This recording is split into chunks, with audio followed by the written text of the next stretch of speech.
Ya, Assalamualaikum warahmatullahi wabarakatuh.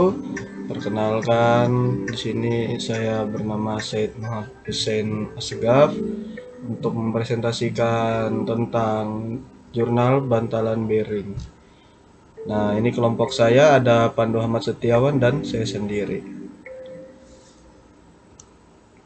Nah, di sini saya akan membahas duluan untuk tentang bearing.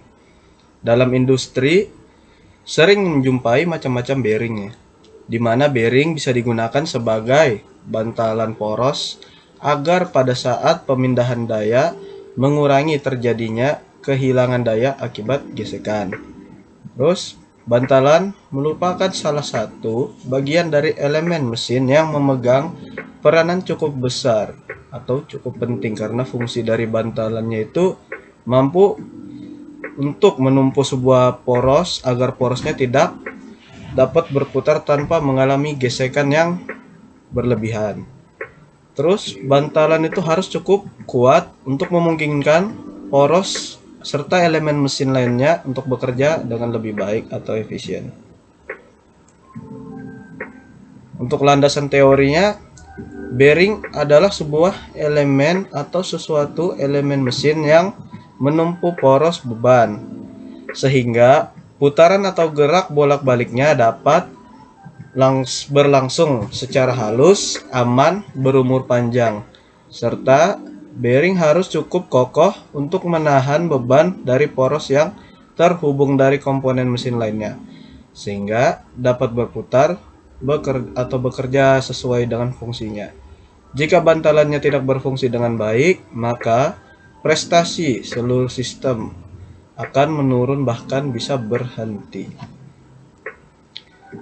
Untuk bantalan luncur, menurut Raharjo di 2015, bantalan atau luncur atau journal bearing adalah jenis bantalan selain bantalan gliding atau rolling bearing. Digunakan secara luas pada poros mesin putar. Bantalan ini terdiri dari busing atau peluncur yang didukung oleh rumah bantalan. Poros atau jurnal berputar pada lubang busing, dan seiring juga disebut jurnal bearing karena poros ditumpuk pada bantalan atau di tempat daerah yang dinamakan tap poros. Dengan daerah tap poros tersebut disebut jurnal bearing seperti terlihat pada gambar yang ada sekarang di bawah ini.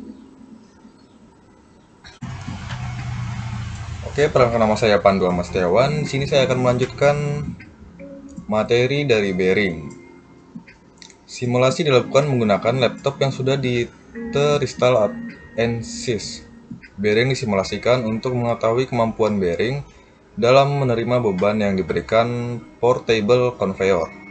Fungsi dari simulasi ini untuk mendapat nilai tegangan, regangan, dan deformasi. Peralatan digunakan untuk melakukan penelitian analisa kekuatan bearing pada prototipe belt conveyor antara lain laptop yang sudah terinstall software ANSYS, bearing jenis ASBUC 204, diameter 19,50 mm. Prototype belt conveyor. Di sini pula ada gambarnya prototype belt conveyor. Lanjut. Hasil simulasi total deformasi memperlihatkan simulasi pembebanan diberi warna merah karena paling terbebani. Yang aman adalah bagian yang warnanya tidak melebihi warna biru muda. Total deformation dari bearing, yang mana total deformation ini merupakan perubahan bentuk, dimensi, dan posisi dari suatu material atau benda. Jika dilihat dari nilai maksimumnya, maka bearing tidak mengalami sedikit perubahan dari segi bentuk, dimensi, dan posisinya.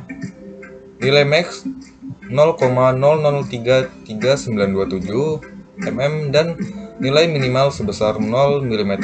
Seperti diperlihatkan pada gambar di bawah ini adalah gambar simulasi total deformasi akibat pembebanan. Hasil simulasi equivalent stress penggabungan antara beban elastis ditambah dengan beban memperlihatkan simulasi pembebanan max 10,085 MPa ditandai dengan warna merah karena daerah tersebut paling terbebani atau kritis dan min 0,001047 MPa. Sedangkan bagian yang berwarna biru tua daerah yang aman. Diperlihatkan pada gambar di bawah ini. Ini ada gambar simulasi deformasi ekuivalen stres akibat pembebanan. Hasil simulasi equivalent strain memperlihatkan simulasi pembebanan max 5.695 kali 10,5 mm dan minimal 5,5763 kali 10,10 mm. Susunan warna yang paling merah warnanya adalah daerah paling kritis atau daerah paling terbebani, dan hasil simulasi ini didominasi warna biru tua yang artinya daerah aman seperti diperlihatkan pada gambar di bawah ini. Ini adalah gambar equivalent strain akibat pembebanan. Oke, terima kasih. Sekian dari presentasi kami. Assalamualaikum warahmatullahi wabarakatuh.